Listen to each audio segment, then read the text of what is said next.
Well, I'm John Ritlin, that is The Durbinator. Raw Reunion.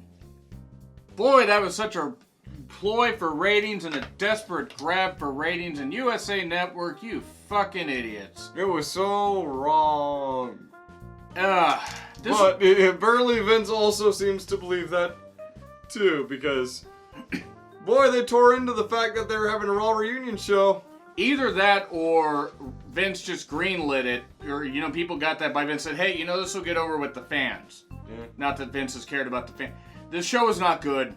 Mm-hmm. And I didn't expect it to be, but it was a hodgepodge for no reason. All it was to get ratings. There is no significance with Raw in July. Yep. Like nothing. Nothing. I have a page and a half of notes. But yeah, they were in Tampa, Florida. Don't worry, I'll get to those motherfuckers here in a second. But we get Cena. Wapadoo. Wapadoo! And he comes here, he's out, he's talking about how it's his home. Hey, cool. It was cool to see Cena back. That was And then nice. the Usos show up and they challenge him to a rap battle. Apparently the Usos are talking about being lit. Lit AF? What? Huh? I don't understand lingo. Okay. Okay. Me neither. But yeah, this... I know what lit AF means. They did have a rap battle. Cena did take a shot at them being arrested in their mug shots, which was pretty cool. Usos took that in stride because they don't really have a choice in it. They really don't, honestly. It was pretty ridiculous. And then Rikishi's out there. Yes. Both of them. Look, I know why. It was cool. They got to be out there with their pops. That was fine. But just... And then the Revival come out with Devon. And then, I guess you got two Southern guys with a black guy. It's 12 Years of Dawson, apparently. I figured if you just put the Revival together, you might just get a Bully Ray. Yeah, but he wouldn't go out there if the crowd was, full. Right. Yeah, I feel bad taking a shot at Ring of Honor, but Sinclair's kind of... No, Sinclair... There's some good people in Ring of Honor. I mean, except Angelina Love and Velvet and Bully Ray. And, but other than that, yeah, Ring of Honor needs to fix their shit. WWE also needs to fix their shit. I mean... Who's more likely to fix their shit first? Ring of Honor? No, WWE. Sinclair just doesn't care. And then, of course, we have Hogan and Jimmy Hart, and man, Racist Mania is running wild. Ooh. Jimmy Hart, hey, he's finally starting to show his age, and he only looks 45. He's looking like Nicolas Cage out of My Hair is a Bird. Oh, God. I just, we got a lot of, by the way, then we got the Usos. Pull out the references. We got Usos and Revival with Rikishi and Devon at ringside. And Booker is on commentary. I now understand and remember why I hated Booker on commentary. What the hell? Can't understand what he's saying. It reminds me of that line from I Was a Teenage Werewolf MST3K where these two guys are fighting. They say, Ebonics is a legitimate language. Booker's one of the best tag team wrestlers of all time. Very underappreciated singles wrestler. He is a terrible commentator. It could always be worse. Okay, please tell me how it could be worse. You already know how it can be worse. Yeah, wait, Mike Adamle? You could have David Tonga. You could have Corey Graves, and Corey Graves because they've cloned him twice. They apparently have. Yeah. You could have Coachman back on commentary. Which we get later. Yes. But yeah, the Usos win. You could have Gibbles. We didn't have him. Yes. Thankfully. He did not show up to the Raw reunion. It was not John O'Clock. Yeah. So, we again get Rikishi and Devon kind of having, pointing at each other because neither of them can really fucking do anything. Rikishi shouldn't wrestle anymore, shouldn't have wrestled much past 2004. But was in Impact for a few weeks in 2007. Kid you not. Alright. So, we then get, Devon there, and then we get the Usos winning. We had to remind ourselves that the Revival are Raw Tag Team Champions. Yeah. This is more of a home state pop because I think Rikishi lives in Florida. He is all of Florida. He lived down the street from my uncle at one point in Pensacola. Wait, what? Yeah. Seriously? Yep. Nice. Did your uncle feel him get out of bed every time from 3 houses down? Never asked him. Okay. I'm saying Rikishi's fat, that's what I'm saying. In case the subtlety didn't quite hit you. So, we get a backstage segment with Alicia Fox, who looks like she skinned a chandelier. Wait, did you say Alicia Fox? Yeah, I'm not doing that for that long again. You kidding me? Well played. No, good to see Alicia back. I was wondering where the fuck she had been, actually. They had heard... She went out for a drink and then just couldn't keep up after that. Damn it, Chris, come on.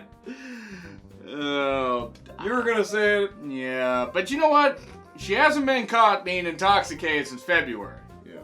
So that's actually a good thing. I mean, well, no, she was on facing Becky Lynch shortly after WrestleMania. Yeah, that's right. Remember, then she suddenly disappeared. Is she getting treatment? Seriously, does anybody know if she's okay? She looked like she was in bare spirits. Yeah. That outfit. Maybe spirits isn't the best idea for her, though. Oh, God. I mean, Austin Alright, we're drinking gonna stop that. Yeah, we probably should. I mean, we'll make more beer jokes later. He ain't gonna be the only person we make fun of. Caitlin's there. Cool. Tori. Dana. That's the extent of Dana's appearance on Raw. Dana, what are you doing? My best. To be fair, Dana... Santino then appeared. She Santino.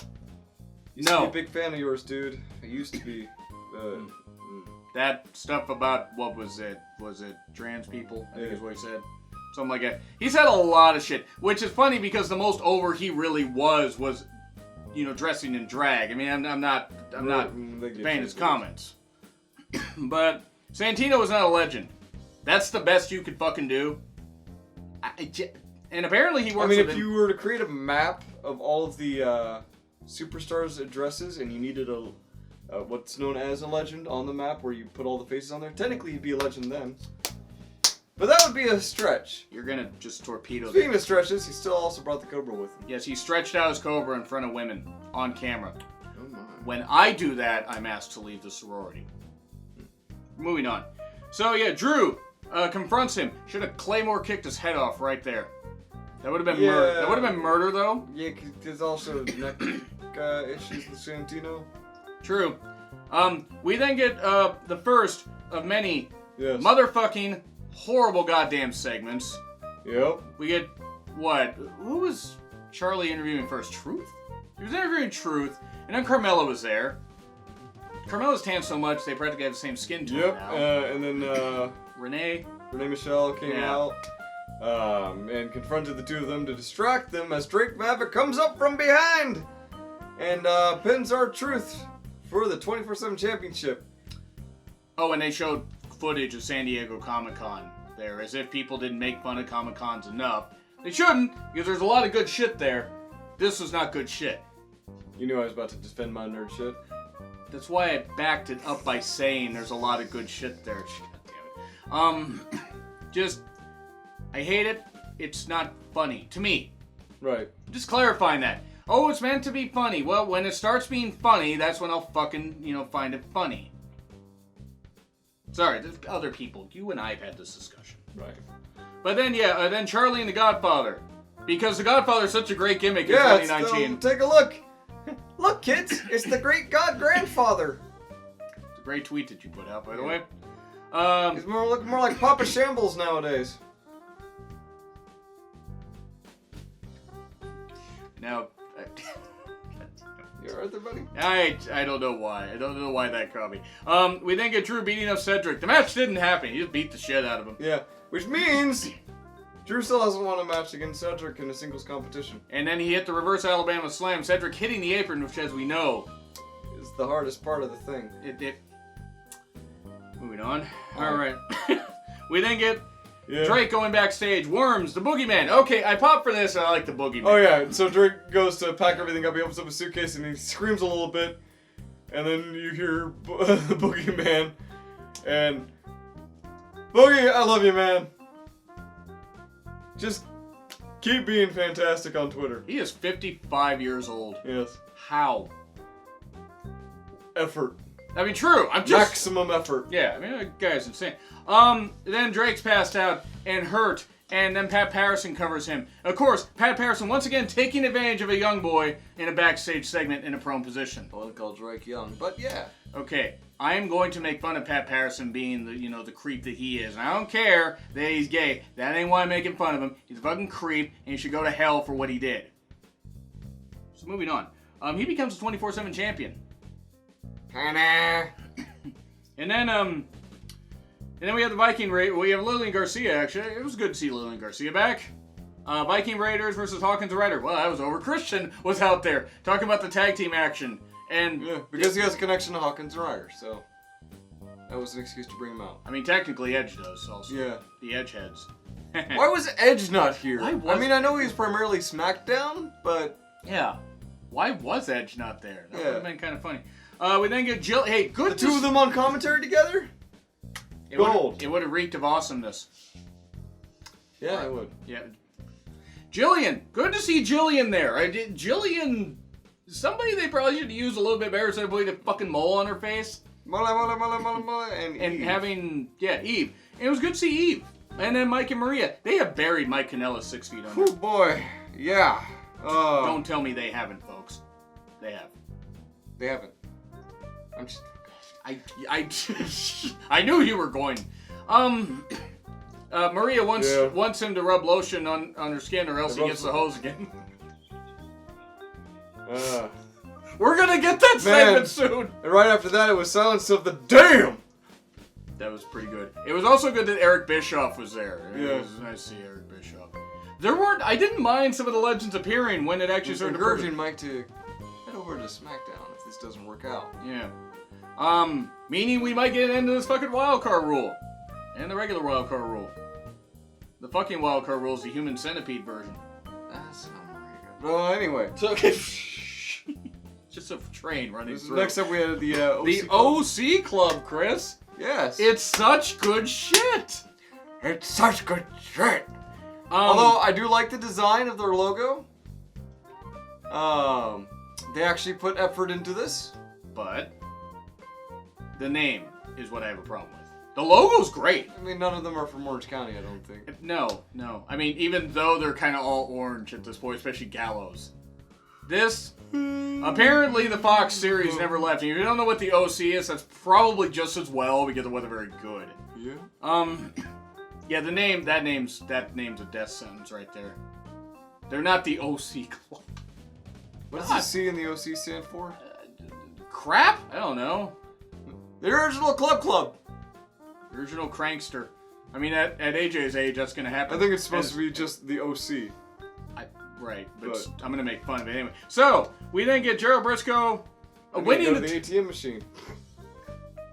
We then get Gerald Briscoe coming back from a segment. He pinned Pat Patterson while he was asleep to win the title. Yep. And then Gerald Briscoe gets pinned by Kelly Kelly. Kelly Kelly won the 24/7 championship. The first woman to win the 24/7 championship was Kelly Kelly. It is now an intergender title. I am sorry, but when Kelly Kelly has been your highlight of the 24/7 segment so far, there is a problem there. I don't hate Kelly Kelly as a person. I think the R-Truth Drake Maverick back and forth has been the highlight of it. I meant mainly tonight. Oh. Right. I mean, I'm just saying. I mean, there was a point later on that I found entertaining. I know. It just... I don't like the fact that Kelly Kelly was a wrestler. I mean, in theory... In career title, sure.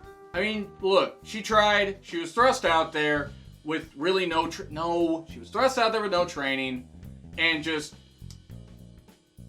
she evolved into someone competent. Hey, she was better. She tried more than the Bellas. I'm saying that much. Whatever. She won the championship. Yeah. Then Samoa Joe, of course, he's running down the legends. Samoa Joe is getting booed. Yes, he's complaining about how the crowd is obsessed with nostalgia. Rose-tinted glasses. He complains about all the legends that are there. He calls this a waste of time. Like, you could have had a match of Samoa Joe versus who? Somebody. I don't know. I mean, I don't know who he said. I tuned it out. So it was one of those things. But as Samoa Joe was running down everyone, he'd be interrupted by a Samoan Joe. AKA Joanna Hawaii, Roman Reigns, and, well, they end up having a bit of a, brawl after a promo battle, and then we get a match. We get Joe on Joe action. Alright. And, okay, the match was fine for what it was, and a bad spear for 3. I think it was ill-timed, honestly. Yeah. I think Reigns probably should have waited a minute, or at least a few seconds, but whatever. Joe got in some offense. But, of course, Roman Reigns won. For Samoa Joe is not allowed to win feuds. He's not allowed to win feuds. Miz TV. Seth's babyface run is dead. It is I don't really think that. It's fine. Is it weaker? Certainly. But that's also because WWE as a product is weaker. Well, That too. I mean, I'm not saying anybody can necessarily save it right now, but it's like he's doing these promos that if they would stop scripting everybody so much. Yeah. This The less lines you have to remember, the better you can deliver them when you're in a live crowd. I'm betting. It just... Because it seems to be the case. I mean, and look, I'm not faulting any performers, except some of them, because some of them can't talk for shit, and that's why you need to bring managers back. I still think Seth's babyface run is dead, even if he wins the title back from Lesnar, which I sure as fuck hope he does. Because nobody wants Lesnar as champion. If you do, you're wrong. Lesnar does. Yeah, okay, nobody competent wants, sorry, if you want Lesnar as champion, I just don't get it. I just don't. Yeah. Anyway. So, Heyman, of course, this fat fuck, I'm amazed he was able to run that. I'm sorry, I'm sick of this. Alright, so when Paul Heyman came out, he started to criticize Seth for calling Brock Lesnar a Seth Rollins wannabe. And my first thought was, Seth Rollins wannabe? Brock Lesnar has a great record in UFC. Brock Lesnar was, scouted by Antonio Inoki for New Japan. It wasn't the best era of their life, but... mainly because Brock shit on the title. That and Inoki was not good at that. Anyway. Just you're right. It's fair by that point. But yeah, this was a segment, technically. Didn't know Heyman... Sorry. Yeah. And Seth gives him to the count, tells him that you really know how to talk the talk, but can you walk the walk? And he's like, I'm gonna give you 5 seconds before I come down that ramp and I curb stomp you into it. And he goes, 5, and Paul Heyman tries to interrupt and try and says something. He goes, 4, 3, 2, and Paul Heyman starts running. A little better than Steven Seagal, but still kind of hilarious. It's just... The end game needs to be Brock off TV. Oh, he signed a new contract. We need to Brock him off? Yes. We just don't need him as champion. You want to have him in feuds, fine. Just don't have him as champion. Yeah. Because that's the problem. I don't care if he appears more. I'm over the guy. And I'm over Heyman appearing on there. They need to build stars before they can really take things off of Brock. Because Brock's the only, technically, star they've got that crosses platforms. That's Vince's fault. I know. That's why I said they need to build up stars. They need to do it in spite of Vince. That's the thing. It just... Yeah, that's easier said than done. I know. If Vince has an aneurysm, we can get onto a better company. Oh, by the way, we get... that would kill him?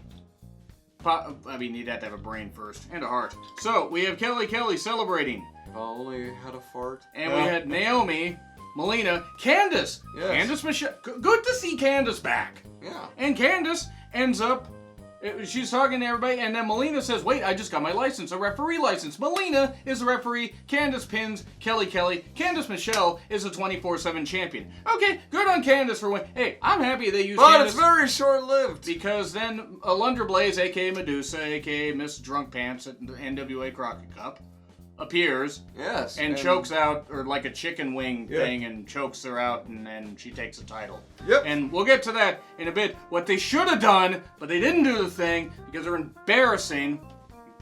Sorry, I mean to yell in your ear, man. I did like to see Candice and Melina, though. Yes. It was good. And Naomi was there, also. And Naomi was there. Her outfit was the brightest thing. I'm sorry, I like Naomi, but they haven't used her at all since she's been on Raw. Like, barely at all. So then we get Zayn and Mysterio. As old as a few weeks. Oh, by the way, Sami Zayn spoke at a party, or at the Backstage party, about all the old legends and people taking up time. And Zayn's right! And then Zayn faces Mysterio. Zayn Stereo. Why are you booing? I'm right! Why are you booing me? I'm you. No. Coach on commentary for this, and Zayn wants to leave. Mysterio beats. Okay, this kind of stuff. Whatever. RVD shows up. RVD shows up. RVD has been on Impact for a while. For the last, month? Something like that. Sergeant Slaughter shows up. Hurricane and Kurt. And they kind of chase him back into the ring. Unknown, Kurt Angle was there. Yeah, and then Rey Mysterio wins. Yep. Zayn's buried. And I don't mean because of this segment. what Zayn is going to do at this point. I don't know what he can do at this point. Leave. He could do that. Leave. I mean, if his contract's things are running a little generic. We then get Flair appearing out of a limo with the line overs that mean Flair bladed in the limo. Yeah. You noticed that. We're He bladed on the way in. She's like, all right, time to get ready. Wait, no, we don't do that anymore. Neosporin. Little dab, little bit. Little dab, and then. Flair trying to dab, he might break a hip doing that. Probably. So we then get the Street Profits yelling a lot, and Angelo delivering a lot of exposition and a lot of backstage story with Angelo Dawkins apparently making good with all of the legends, and Montez Ford having been left out of all of it. When he gets a call on his phone, and who does he get a call from? Godfather. But Montez is married. Yeah. So he can't be part of it. Yeah. But Angelo is putting drops in his eyes because he partied with RVD. Yeah, that's a subtle joke. It's about as subtle as, subtle as a sledgehammer to the head. So, we didn't get more 24/7 title stuff. They had a chance to have Medusa throw the title in the trash where it belongs, but no! But the proper thing happened if you have Ted DiBiase on a show, boss the title off of her. Yeah, that's a good point. I mean, it's good to see Ted. Ted should have been WWE champion, would have been, but they went with Randy and it was probably smarter. King is doing commentary for this next match. Rollins and Styles. Yeah. The OC Club. Oh, look! DX shows up. Shawn and Triple H. Yeah, they were a little short on members. Speaking of short on member, Seth Rollins also, gets back in. They end up having a, 6-man tag? No. They were all at ringside. It was that's right. The match got restarted, Chris, because commercial break. Right. Such good shit. Such good shit. Seemed like it was going to be a 6-man tag. Yeah, but DX, so DX is there, and then we had a DQ, a standoff with all the guys, and then Road Dogg shows up, X-Pac shows up. Ooh, Road Dogg is looking like Roadhog. Nash shows up, tears his quad immediately. Diet, dude. I mean, look, I'm one to talk about not being in the best shape, but good God. And then, yeah, that happened, and everybody did the suck it thing and whatever, and this did not help the club at all. Nope. It didn't bury him like it did the Revival Raw 25. It let Seth Rollins let loose on the mic a little bit too. Oh, he got to say a catchphrase from 20 years ago. Yes. Back when some of these fans apparently cheered. So Tampa Bay, by the way. Future! Yeah, Tampa Bay, you were a rocking crowd, by the way. What? Foley and Mark Henry backstage. And then we get Ted DiBiase. Yep. And then he gets in the limo. Drake pins him in the limo somehow. Yep. The limos are very roomy. Yeah, Drake steps out. His wife runs up. They're getting ready. They're going to hop in the limo with Ted DiBiase still in it, by the way. Unconscious, by the way. Yeah. But as he's stepping in, R-Truth runs up behind. No? More people chased him. Then we got that segment later. Yeah, more people chased him, and then we get back to it. That's right. And then we get, but see, the people are chasing stuff while Foley's in the ring, cutting a promo. Foley looks lost. And I'm not, look, he's beat his body shape, he's beat his brain to shit, but he looks lost. And then we get 24/7 stuff and all that. Oh, he'll win the 24/7 championship. Yeah. And then the most hilarious thing happens because we get the goofiest thing where Bray attacks him and uses the mandible claw. And I'm sorry, this is funny. It's not scary. At least Bray didn't get buried on the Raw reunion show. Did you actually think he would? That's a good point. This is Vince. I'm sorry, but Bray's spoopiness is hilarious. To you? Yes.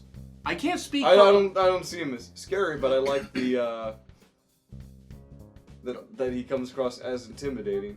Except if you've watched thousands of horror movies. Chris, what evidence do you have to back that up? Your channel. That's a good point. And my movie collection and the fact that I talk about horror movies and can quote them. Yeah. So, yeah, I can see, I fully expect him to screw this up. We saw us all days gone by. Anyway. So, we then get a moment of bliss with Alexa, Nikki, Becky, and Natty. Canada, America, Ireland, and Scotland. It's like a Neapolitan. You mean, well, maybe, but Hulk Hogan wouldn't appreciate those mixing. What the blacksmith? What? So, Becky and Natty have a bit of a back and forth here, and Becky says, you know what this is? This is the scalp of the baddest woman on the planet, which means she could cut off her hair and wash Sausage feet with it. Gross. Yeah, which hair? Let's move on from that. Yeah. Becky and Natty have a bit of a brawl. Rapunzel. down your hair. Ah! It's like a Brazilian. So anyway, Natty cuts a promo, basic promo, cool. We get more 24/7 stuff. This is where Drake Maverick finally works his way back to the limousine, and R-Truth goes to roll him up. His wife holds on to him so that he can try and get into the limo, but Carmella kicks them apart. Drake gets pinned. R-Truth hops in the limo, tells the driver to go, with Drake Maverick's wife inside. Drake Maverick's first reaction is thinking that his wife is still there, so he goes, my baby, they took my he took my title. And he's like, honey, we'll fix. And he looks, he's like, and he realizes it's Carmella. He's like, my wife! That means that a black man kidnapped another man's wife. Hogan must have booked this. Drake Maverick is an absolute professional. He'll do whatever is demanded of him. And I can appreciate that. These segments made me ashamed to be a wrestling fan. Cool.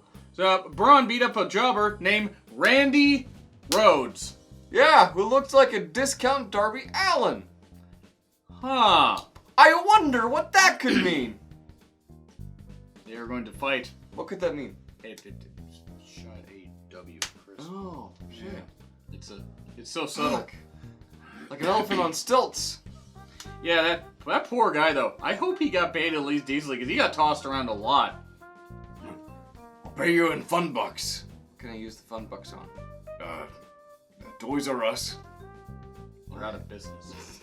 So, yeah, that happened, and then we get... That was technically the 6th match. Technically. Yeah. And then we get that a match. We get a toast to Raw, Flair, and all the people that we saw backstage. Oh. And then we get Hogan. Oh. Okay, I'm sorry. I don't fucking care. Just give me a second on this soapbox. I don't fucking care. Hogan, if he made peace with New Day and Titus, that's fine. He's only sorry he got caught. I know that people came at me for what Cornette said in 1994, like something, a racist comment. He also addressed it on his podcast and said it was wrong to say it, and that he was sorry. Now, I'm not defending it. Who needed Hogan back? No one. No one needed Hogan back. He got a weaker pop than Austin, and I bet that ate at him. I hope it ate at Hogan, because Savage was always better.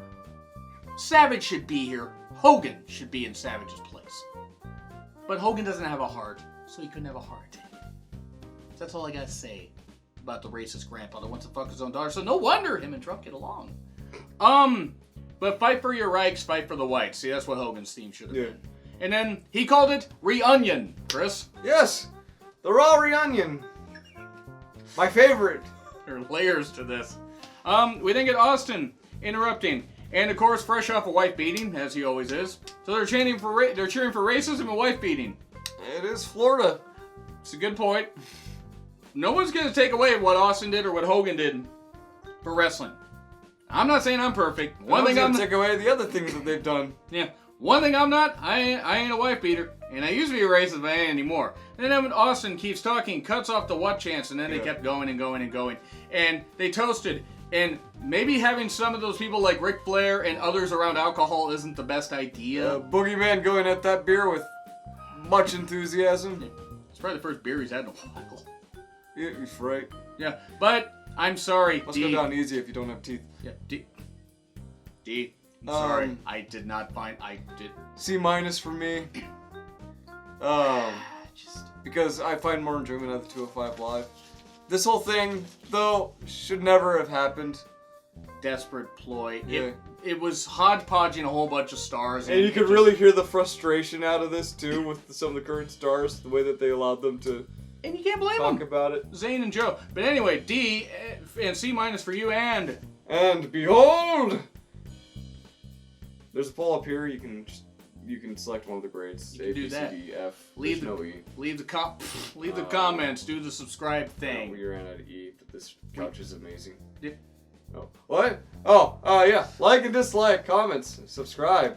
Please share the videos. This is Real Honesty with John Ritlin. I'm not John Ritlin. I am the Durbinator. Be back tomorrow.